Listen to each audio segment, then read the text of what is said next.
garantizar, promover, respetar y proteger los 18 que están en el catálogo. Seguramente muchos de ustedes aumentarían algunos otros. Pero el propósito es materializarlos, no solamente dejarlos simplemente como una aspiración o como un bien jurídico. Los queremos tener materializados. O sea, queremos gozar los 18 derechos. Y empezando por los que tienen más debilidad para gozar esos derechos. Por eso se hizo una reforma constitucional en 2011, en donde se dice: en los Estados Unidos mexicanos, todas las personas gozarán de los derechos humanos reconocidos en esta Constitución. Pero lo más importante, todas las autoridades, en el ámbito de sus competencias, tienen obligación de promover, respetar, proteger y garantizar los derechos humanos.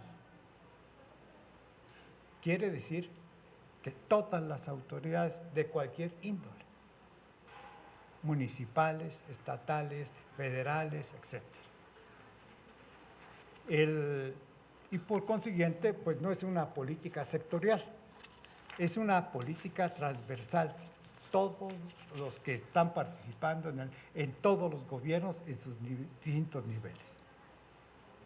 Primer problema, no hemos armonizado todas las leyes y las normas para que todos entiendan, toda autoridad entienda que debe garantizar los derechos humanos. Este es el primero. El segundo, en el diseño institucional hay dos instituciones que desarrollan las políticas en protección de los derechos humanos. Uno, la Comisión de los Derechos Humanos, cuando se han violado los derechos. Pero la Secretaría de Gobernación es la institución encargada de ello.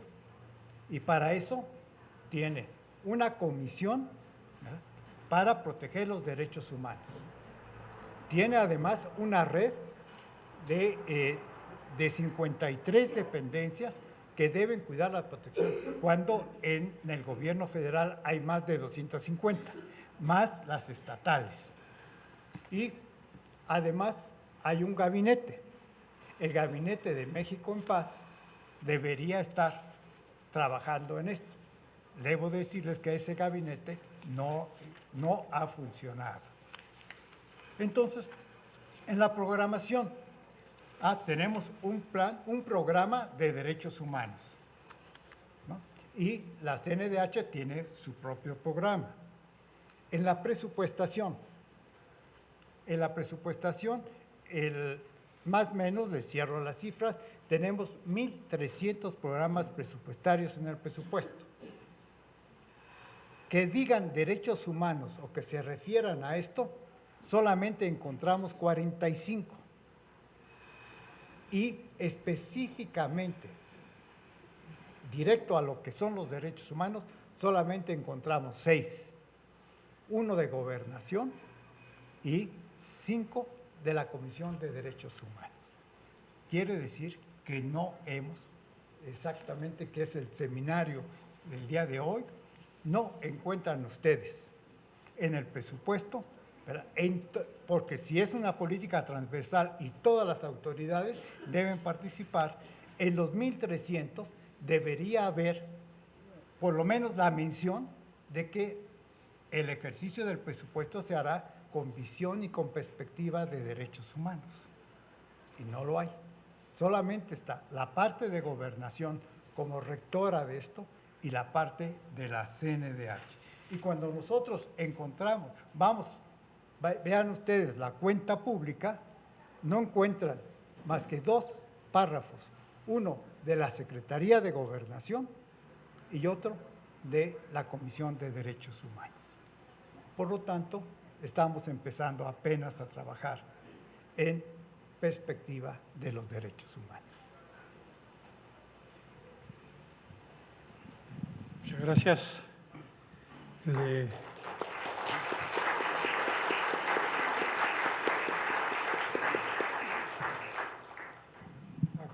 continuación, el maestro Aníbal Gutiérrez Lara nos hará su exposición. El maestro Aníbal Gutiérrez Lara es licenciado en Economía por la Universidad Nacional, maestro en Docencia Económica por la Unidad Académica de los Ciclos Profesionales y de Posgrado del CCH UNAM. Es profesor titular de la División del Sistema de Universidad Abierta de la Facultad de Economía de la UNAM y coordinador académico del programa de radio de la misma facultad. También ha sido profesor del Instituto Nacional de Administración Pública, del Departamento de Extensión Universitaria del ITAM y de la Universidad Iberoamericana. Maestro Gutiérrez Lara, adelante, por favor. Gracias, gracias a ustedes por seguirnos acompañando. Ahora en mi calidad de ponente sí quiero reiterarles el agradecimiento y el interés por participar en esta mesa, tanto a ustedes como a los miembros de esta mesa. Gracias por su disposición para estar aquí y agradecerle tanto al presidente de la Comisión Nacional de Derechos Humanos como a Rolando Cordera y a María Luis Fuentes la iniciativa para impulsar esto e invitarnos a participar a todos nosotros. Bien, aprovechando economías de escala, pedí hablar al último, pero ya me mataron muchas de las cosas que iba a decir. Entonces, en primer lugar, quiero reconocer que hay una coincidencia en términos de lo que se ha venido revisando a lo largo de esta sesión, en términos de lo que falta por hacer.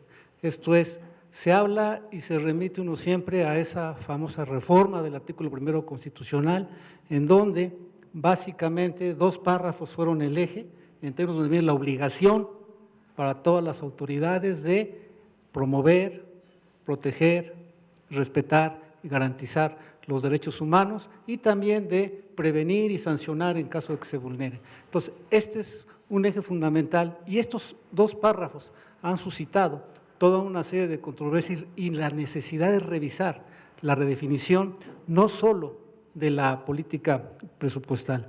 En primer lugar, al hablar de ese reconocimiento a los derechos humanos, ya se ha insistido en ello, pues nos habla también del carácter de los derechos, ya lo mencionaron hace un momento, y también en la mañana, la idea de la universalidad, imprescriptibilidad, inalienabilidad, indivisibilidad, interdependencia e integralidad.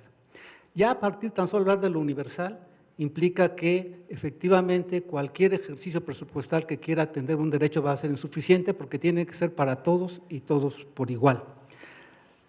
Otra de las cuestiones que señala es los principios de progresividad y no regresión, que presupuestalmente esto es muy sensible.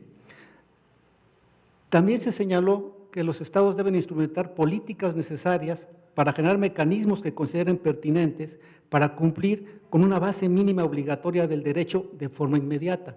Y lo que falte es necesario construir un proceso y mecanismos para llegar precisamente a la plena vigencia del derecho. En la mesa anterior se señalaba una idea interesante del núcleo de cada derecho, definir ese piso mínimo, derechos llave, que nos vayan abriendo y generando condiciones para alcanzar precisamente la vigencia total del derecho humano. Y aquí se requiere la progresividad, y viéndolo en sentido contrario, es decir, la no regresión de los derechos. Si ya usufructuamos el derecho, no podemos retroceder. También se había mencionado la idea del uso máximo de recursos con distintas acepciones, como nos ilustraron hace rato. Entonces, la reforma constitucional de 2011 incorpora como mandato el cumplimiento de las obligaciones en materia de derechos humanos, pero también nos plantea entonces la necesidad de repensar el ejercicio de gobierno. El conjunto de obligaciones que hoy impone esta reforma, pues nos llevan a preguntarnos el qué implica respetar, promover, proteger y garantizar, en términos de acciones y recursos, los derechos humanos. Además, en un contexto donde las capacidades del Estado de entrada son limitadas. Pues en primer lugar, se necesita que el plan de gobierno, como ya se ha señalado hace un momento, reconozca las nuevas obligaciones y que sus programas asuman explícitamente esa definición. En segundo lugar, a partir de lo establecido en el plan, la revisión y diseño de los programas y políticas públicas deben reconocer y tener como objetivo el cumplimiento de los derechos humanos y no solo la atención de problemas a través de acciones de gobierno que sean eficaces y eficientes. En tercer lugar, bajo la lógica de derechos, las prioridades y el papel de los actores se modifican para determinar objetivos más amplios y de más largo alcance, así como esquemas de participación ciudadana o social y de colaboración institucional para la construcción de nuevas políticas. Bajo la lógica de derechos, el presupuesto que da sustento a los nuevos planes, políticas y programas, pues también debe estar permeado por el cumplimiento de las obligaciones en materia de derechos humanos. Insisto, ya no se trata nada más de prestar un servicio o un bien público, ahora se trata de cumplir con obligaciones constitucionales. Ya no se atienden personas, se da respuesta a las exigencias de titulares de derechos. ¿Qué ha pasado? En México, aparte de esa reforma, tuvimos, hay que recordar, una reforma en 2007, una reforma hacendaria por los que menos tienen. En 2013 tuvimos una reforma que se llamó originalmente Iniciativa de Reforma Social y Hacendaria. En ambos casos, la argumentación o el pretexto fue lo social, pero el argumento central era que se necesitaban incrementar los recursos. En la reforma de 2007 no estaba tan incorporada la lógica de lo social, mucho menos de los derechos. Lo que sí teníamos, y eso aquí Coneval lo maneja muy bien, la Ley General de Desarrollo Social de 2004, que era la única que ahí insistía en el tema de los derechos sociales. La reforma hacendaria propuso la necesidad de incrementar ingresos, pero con la finalidad de crear mecanismos de inclusión y protección social. A lo mejor ya no se acuerdan, pero venía acompañada de una reforma a la seguridad social, que ahí creo que todavía está en el Senado, que proponía pensión universal y seguro de desempleo. Esto no se ha logrado. Implica lo que señalaba hace un momento de todas las cosas que se tienen que revisar para poder traducir un presupuesto que refleje obligaciones que deben estar contenidas en los programas presupuestarios. También hicimos un recorrido revisando programas presupuestarios y cuáles aluden directamente a derechos. Nuestra contabilidad, no tanto en términos de pobreza, sino de buscar función de derechos humanos, no nos llevó a más de 30. Y al mismo tiempo, cómo estos programas presupuestarios reflejan programas sectoriales, transversales, los que ustedes quieran, que hacen explícito la obligación de los derechos. Sin embargo, como se mencionó en la mañana, aquí de entrada partimos construyendo las cuestiones al revés y primero definimos un techo presupuestal a través de la ley de ingresos y ya nos acota la capacidad para actuar. Finalmente podríamos preguntarnos, tuvimos una reforma hacendaria en 2007, otra reforma hacendaria en 2013, el objetivo era aumentar los ingresos y supuestamente para fines que tienen que ver con la protección social, derechos humanos, etc. La pregunta sería, ¿esto bastó, por ejemplo, para las actividades, funciones de Coneval, que está acotado también por una ley, nos lo ha explicado Gonzalo muchas veces, de ahí no se puede salir, tiene que medir lo que dice la ley, igual para la auditoría? ¿Qué cambió en la evaluación de Coneval de 2010 con la de 2012 y 2014, dado que ya en 2011 estaba en medio, precisamente, esa reforma del artículo 1 constitucional? ¿Tuvieron margen para poder enfocarse a eso? Con la auditoría igual, están acotados para ciertas reglas. ¿Qué ha cambiado después del 2011? O sea, esto es un ejemplo de los esfuerzos que ellos están haciendo para poderse adaptar a ello, pero también de lo complicado que es un entramado institucional. Finalmente, nada más dos cosas. Una, en el proceso presupuestario, preguntémonos, Hacienda construye con oficiales mayores y directores generales de presupuesto la estructura programática. ¿Qué programas van a hacer? Y a lo largo del ejercicio van viendo cómo se están portando, si gastan mucho, si gastan poco y a quién le van a dar más recursos para el año siguiente. Después Hacienda, después de negociar con ellos, se encierra, define y presenta ya su plan, se plasma en el proyecto de presupuesto de egresos. Lo toman ahí las comisiones. Cuando lo toma la comisión de presupuesto, le dice a las demás comisiones, participa aquí, pero hablando del techo presupuestal, ¿qué les dice? Ahí tienes esta bolsa, te tocan 100 pesos para salud, haz lo que quieras, pero no te pases de los 100 pesos. Eso restringe también esa capacidad.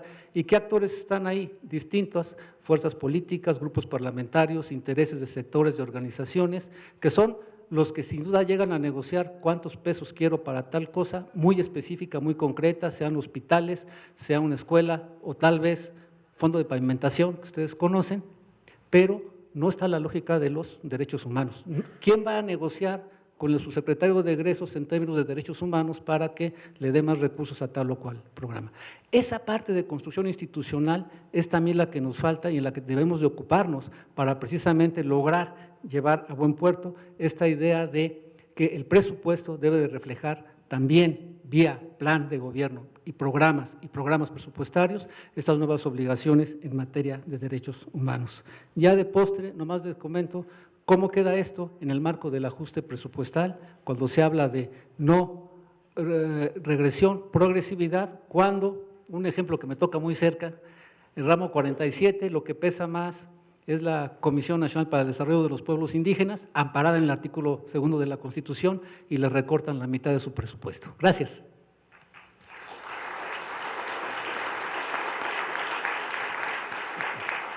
Muchas gracias. Es evidente que nuestros tres ponentes nos han puesto a pensar y supongo que debe haber muchas inquietudes, muchas preguntas. Lamentablemente es poco el tiempo del que disponemos, pero disponemos de algún tiempo para estas preguntas. Les vamos a agradecer que esas preguntas se formulen por escrito llenando las papeletas que al efecto se están distribuyendo.